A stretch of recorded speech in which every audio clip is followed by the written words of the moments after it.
Hello viewers. तो कैसे हैं आप सब। आज मैं आपके लिए लेकर आया हूँ ज़ूम 100 का 9th एपिसोड। तो चलो शुरू करते हैं।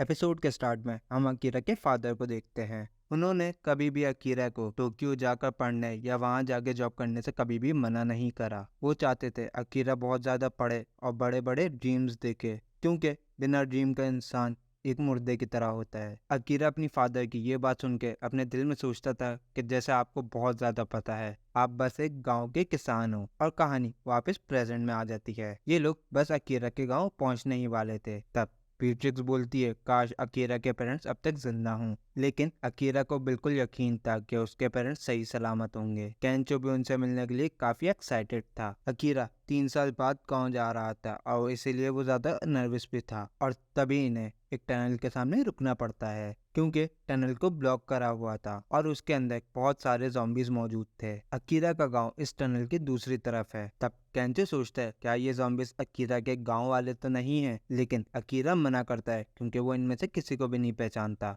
तब शिजुका बोलती है अब ये लोग टनल से तो नहीं जा सकते, इसलिए अब इन्हें जंगल से होकर पूरा रास्ता घूम करके जाना होगा। अकीरा को थोड़ी टेंशन होने लगती है। तब शिजुका उसे कहती है कि टेंशन मत लो, टनल का फ्रंट और बैक दोनों ही बंद है, यानी गांव वालों ने इन्हें यहाँ बंद कर दिया होगा और वो सब वहाँ सेफ होंगे। और तभी उन्हें एक चिल्लाता हुआ आदमी दिखाई देता है जो एक ज़ॉम्बी सुअर से बचने के लिए भाग रहा होता है। तब बीट्रिक्स अपने एरो से उस सुअर पर निशाना लगाकर उसे मार देती है। यह आदमी अपना नाम कुमानो बताता है। तो अकीरा उससे पूछता है वो आखिर जंगल में क्या कर रहा है, जिस पे कुमानो बताता है शहर ज़ॉम्बी से भर गया है, इसीलिए वो सेफ रहने के लिए जंगल में आ गया। तो सब सोचने लगते हैं आखिर यह आदमी जंगल में कैसे रहता होगा। और तभी ये लोग कुमानो का ट्री हाउस देखते हैं जो काफी बड़ा था और कुमानो एक प्रोफेशनल कारपेंटर है। तब शिजुका और केंचो को टेंशन होने लगती है, क्योंकि अकीरा की भी बकेट लिस्ट में एक ट्री हाउस बनाना लिखा हुआ था। अकीरा फौरन कुमानो के पास जाकर उससे बोलता है पता नहीं कब दूसरा ज़ॉम्बी सुअर अटैक करते हैं, उनके पास बिल्कुल टाइम नहीं है, इसीलिए ट्री हाउस बनाने में वो भी उनकी मदद करना चाहता है। तो शिजुका उसे ताना मारती है क्या उसे अपने पेरेंट्स की फिक्र है या नहीं, जिस पर अकीरा बोलता है वो लोग किसी को खतरे में छोड़कर ऐसे तो नहीं जा सकते। और वो उन्हें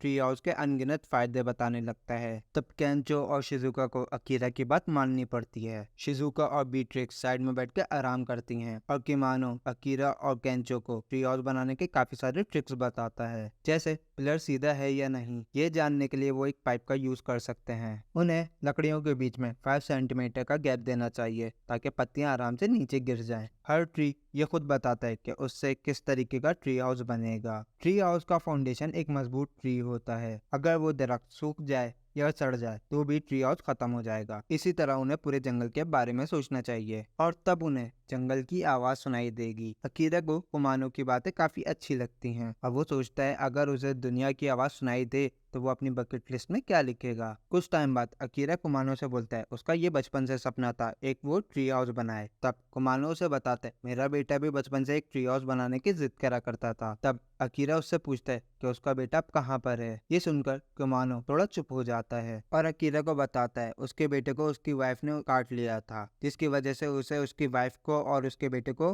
मारना पड़ा। कुमानो सोचा करता था उसके पास बहुत टाइम है, जब वो रिटायर हो जाएगा और उसका बेटा बड़ा हो जाएगा तब वो उसके साथ ट्री हाउस बनाएगा। लेकिन अब वो इस दुनिया में ही नहीं है। कहते हैं जब तक बच्चे अपना फर्ज पूरा करने के लिए बड़े होते हैं तब तक बहुत देर हो जाती है, लेकिन ये बात उल्टा पेरेंट्स पर भी लागू होती है। तभी कुमानो के हाथ से एक लकड़ी छूट जाती है, लेकिन अकीरा उसे पकड़ लेता है और कहता है कि इस काम में वो उनके साथ है। कुमानो वापस जोश में आ जाता है और सभी ट्री हाउस बनाने के लिए बहुत मेहनत करते हैं और आखिरकार ट्री हाउस बनके तैयार हो जाता है। अकीरा और केंचो उसमें खेलने लगते हैं और केंचो की लिस्ट से एक और विश पूरी हो गई थी। तब अकीरा और उसके दोस्त वहाँ से जाने लगते हैं। किमानो उससे कहता है वो अब इसी जंगल में रहेगा और कभी भी किमानो की कोई मदद चाहिए हो तो बस आवाज लगा दें। तो शिजुका को लग रहा था अकीरा इस ट्री हाउस में रात गुजारने की बात करेगा, लेकिन कुमानो की बात सुन के अकीरा समझ गया है कि उसे जल्द से जल्द अपने पेरेंट्स के पास जाना चाहिए। उसके बाद ये लोग एक पतले रास्ते से पहाड़ी पे चढ़ने लगते हैं। तब अकीरा बताता है इस रास्ते को हंग्री जॉर्ज कहा जाता है, क्योंकि यहाँ पे कई सारे लोग मारे गए हैं। टनल बनने से पहले गाँव में आने जाने का बस यही एक रास्ता था। उसका गाँव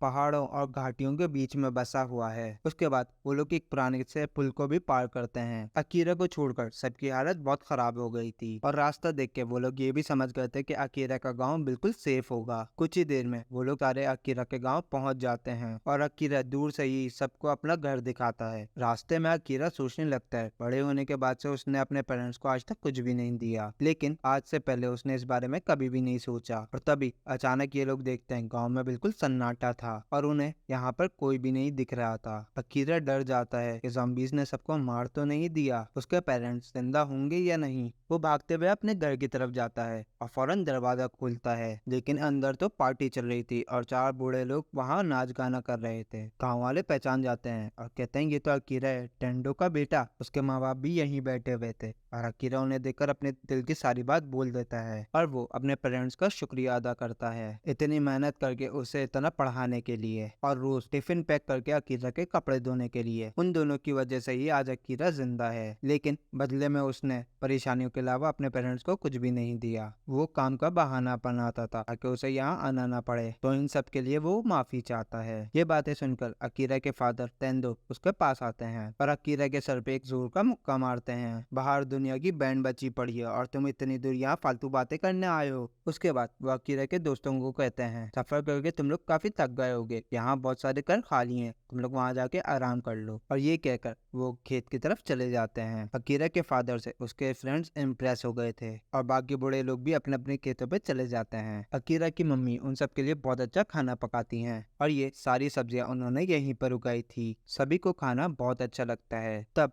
शिजुका उनसे पूछती है वो पेंडेमिक में यहाँ कैसे रहते हैं। अकीरा की मॉम बताती हैं कि हमारा गांव काफी अंदर है, तो वो लोग वैसे भी ज्यादा शहर नहीं जाते और सर्दी में तो वैसे भी सारे रास्ते बर्फ से बंद होते हैं। वो लोग यहाँ खेती और शिकार करके आराम से रहते हैं और इस ज़ॉम्बी पेंडेमिक से उन्हें ज्यादा फर्क नहीं पड़ता है। तब बीट्रिक्स इनसे टनल में बसे ज़ॉम्बीज के बारे में पूछती है। तब अकी को बताती है यहाँ बहुत सारे लोग शहर से पनाह लेने के लिए आए थे, लेकिन उनमें से कुछ लोग इन्फेक्टेड थे, जिसकी वजह से इन्फेक्शन सब लोगों में फैल गया था। गांव वालों के पास और कोई ऑप्शन नहीं था, इसलिए उन्होंने टनल को सील करके सारे ज़ॉम्बीज़ को वहीं बंद कर दिया। लेकिन कुछ शहरी लोग सही सलामत भी यहाँ आ गए थे। इस गांव में ज्यादा लोग नहीं हैं, इसलिए यहाँ काफी घर खाली हैं, इसलिए उन्होंने शहरी लोगों को यहाँ रहने के लिए इजाजत दे दी है। ये लोग ये सुनकर काफी खुश होते हैं और ये सुनकर बीट्रिक्स अकीरा को कहती है उसे होम रिनोवेशन भी अपनी लिस्ट में जोड़ लेना चाहिए। तब अकीरा याद करता है वो यहाँ पर अपने पेरेंट्स का एहसान उतारने आया है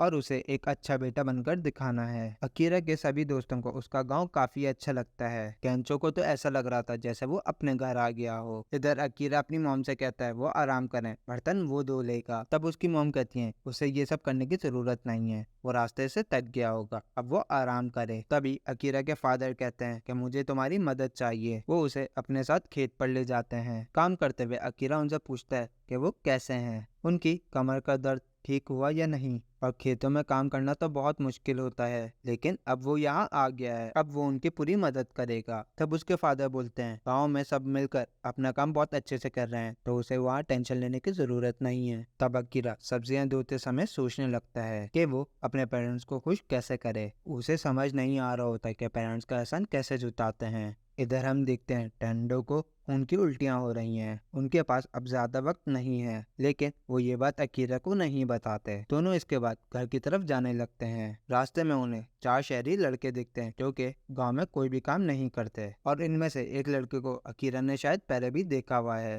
ये चारों लोग रात में उस टनल के पास जाते हैं और वो लोग यहाँ कुछ करने वाले थे। इस लड़के का नाम कांता है और ये भी अकीरा की तरह बेकार जिंदगी जी रहा था, लेकिन यह अकीरा से बिल्कुल उल्टा है। इसे काम करना बिल्कुल पसंद नहीं है। ये अपनी दादी से पैसे लेकर सिगरेट में उड़ा देता है। ये अपने स्कूल की छुट्टी के दिन याद करता है जब इसे कोई भी काम नहीं करना पड़ता। वो अपने दोस्तों के साथ जो चाहे वो कर सकता था। और फिर जब पेंडेमिक शुरू हो गया और अपने आसपास ये तबाही देख के कांता को बहुत खुशी हुई, क्योंकि अब वो आजाद है और उसे इस दुनिया के लोग बिल्कुल भी पसंद नहीं थे। अब उसके लिए हर दिन छुट्टी का दिन है। कांता जब एक दिन मार्केट में सामान लेने जाता है, तब उसे वहाँ और 3 लोग मिलते हैं और यहाँ उसे एक डायरी भी मिलती है जिसमें वो अपनी बकेट लिस्ट लिखने लगता है, ऐसी 100 चीजें जो ये ज़ॉम्बी बनने से पहले करना चाहते हैं। लेकिन इसने अकीरा की तरह अच्छी चीजें नहीं लिखी थी। ये लोग हर तरीके की गन फायर करना चाहते थे, डायनामाइट से कुछ उड़ाना चाहते थे, अपनी ऑफिस की बिल्डिंग में आग लगाना चाहते थे, लड़की के साथ जबरदस्ती करना चाहते थे और भी कई सारे बुरे काम करना चाहते थे। इस दुनिया ने इन लोगों को धुतकार दिया था